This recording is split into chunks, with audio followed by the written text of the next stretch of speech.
The last thing I want to show is an excerpt from a lecture that Belgian top virologist Mark van Ranst gave on January 22, 2019 at the Chatham House, a major non-profit organization in London, where important world leaders meet to discuss global issues.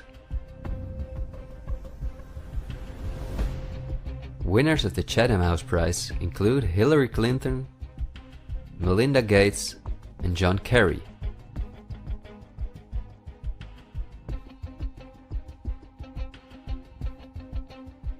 What Van Ranst is discussing is simply shocking.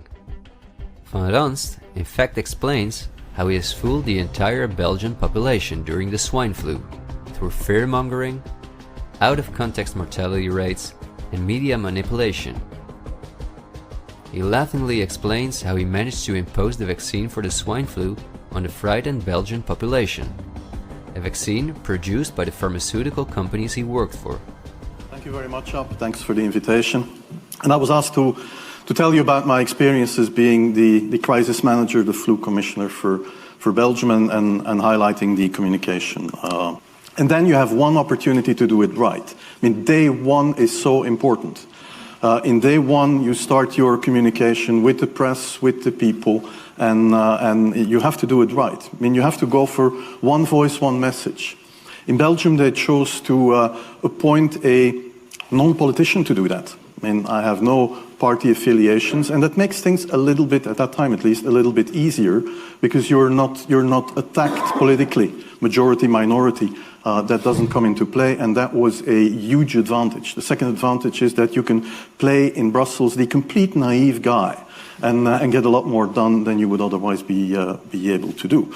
You have to be omnipresent that first day or the first days, so that you attract the media attention. You make an agreement with them that you will tell them all, and if they call, you will pick up the phone. When you do that, then you can profit from these early days to get complete carpet coverage of the field, and they're not going to search for alternative voices there.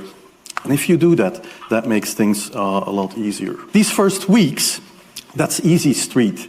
When you have no opposition and everybody needs news and they can come to you for news, you can bring quite a lot of neutral information, and it is picked up, and it is well, the news is brought the way you bring it, and that is you can only do that in the first couple of weeks or months. And then you have to say, okay, well, we will have H1N1 deaths.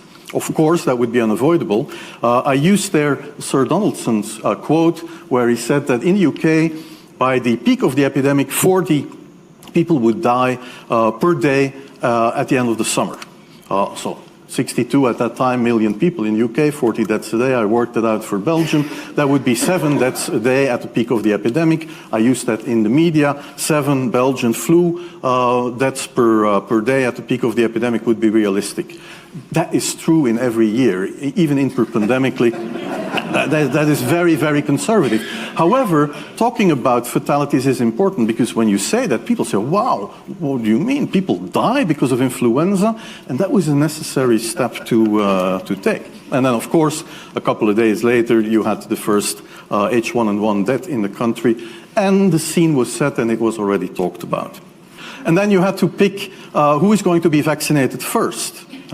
And then, well, women and children first, whatever. I mean, risk groups, they were important. And then I misused the fact that the top football soccer clubs in Belgium inappropriately and against all agreements vaccinated they made their soccer players priority people. So I said I can use that, because if the population really believes that this vaccine is so desirable that even the soccer players would be dishonest to get their vaccine, I said, okay, I can play with that. So I made a big fuss about this. This is Van Ranst is raving mad, but it worked. The Chatham House organization is also funded by all major corporations of the elite, the Gates Foundation and the Open Society Foundations.